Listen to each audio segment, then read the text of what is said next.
Make sure that you transfer all of your markings for your darts with dots, and then connect them with lines. Draw those lines. It should look almost like what I call a kayak. It should not be very pointy. It should be nice and smooth. This one's off a little bit.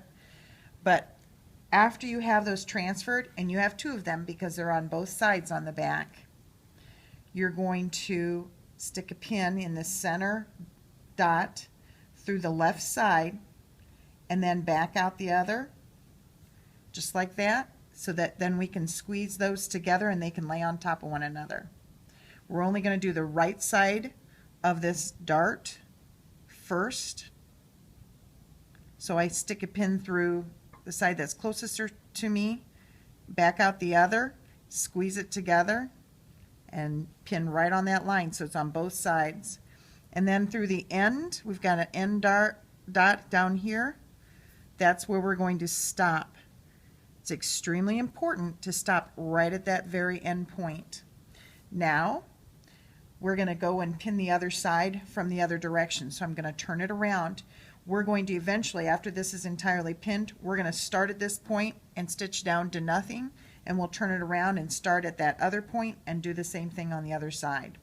So at this point, I'm going to turn this around,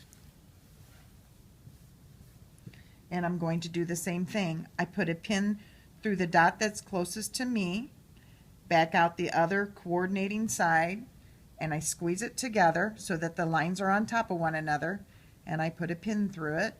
I make sure that it's pinned all the way on both sides, and I'm going to, at this point down here, this is my ending point.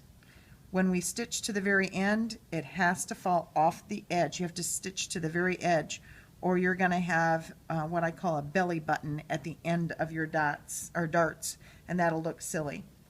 So when I go to the sewing machine, I'm going to start in the center, I'm going to backstitch, I'm going to stitch right on this line. It's the only thing that you ever stitch right directly on a line, not using a seam allowance or the edge of your presser foot. We're going to backstitch here, we're going to stitch along, and we'll end here.